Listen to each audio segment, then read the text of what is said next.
My YouTube channel has just started to take off, and I'm going to show you how I made that happen, so you can too. I've known for a while that we humans enjoy watching other humans work. In fact, we're fascinated by it. But I've never before applied it to my own artwork. A few weeks ago, I got brave and I learned how to use the live button on my YouTube.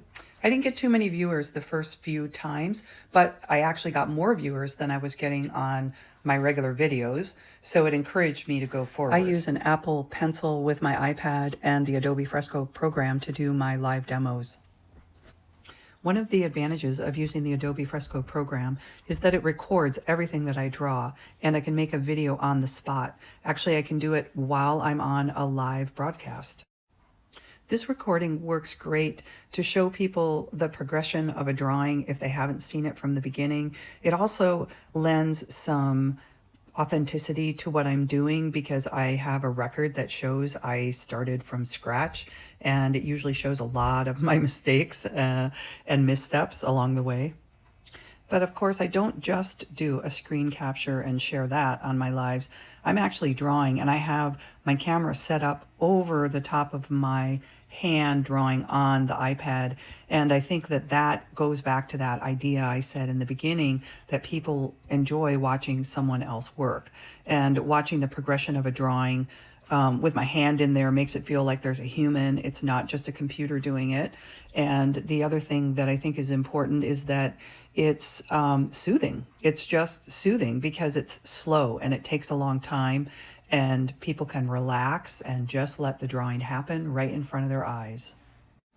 I don't talk the entire time, but I do intermittently narrate what I'm doing.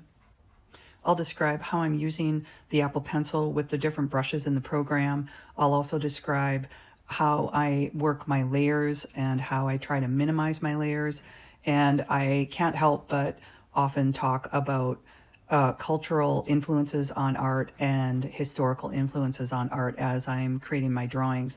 So they are generally educational for anybody who decides to stop by and watch my live sessions.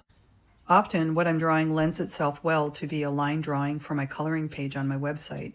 So I always invite people to go to my website, download the coloring pages, and they can copy what they see, they can color it in, they can trace it.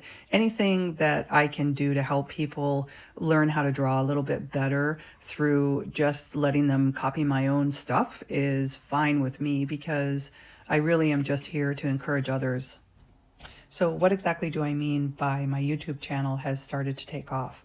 Well, I'm not monetized yet, but I actually see light at the end of the tunnel, and this is why. My first live session brought me 68 viewers, and that doesn't seem like much, but it was more than what I was getting with my videos. By my 10th live demo, I had 1,100 viewers in a 1.5 hour live demo session. I was absolutely over the moon. I had never gotten 1,000 views on anything that wasn't a short. Since that over the moon live recording session, I have done several more, and they consistently come in around 800 to 1,100 people. Occasionally it dips below that, and occasionally it dips above that. One time I was nearly 2,000, just shy of it, and that again put me over the moon.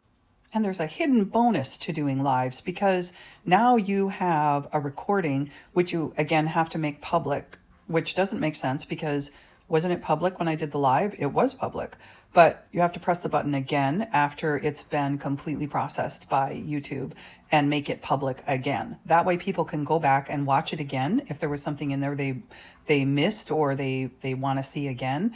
And that has been icing on the cake for lives, because I've had a couple of my lives that have continue to increase in views. One of them has quadrupled in views since I first put it up as a live, and it surprises me because it's a pretty long live. So people are finding value in there, and they're going and finding it, because YouTube, after all, is an amazing search engine. So my big takeaway that I want to share with you so that you can try this too is, no matter what it is that you do, if you make art, if you have a craft, if you have some sort of a tactile work you can do live in front of a camera, then just do it and see what happens. Do it more than once though, because As with most things, you have to get better at it. You have to get yourself out there a few times before you can actually see the real results of what you are capable of doing. If you are ready to unleash that brave inner self and do a live YouTube video, congratulations. I say do it, unleash it, let it happen. I really enjoyed my experience doing it, and I think you will too. If you've made it this far, thank you. Please hit the like and the subscribe button so we can stay connected. Now for a quiet moment to watch another human work.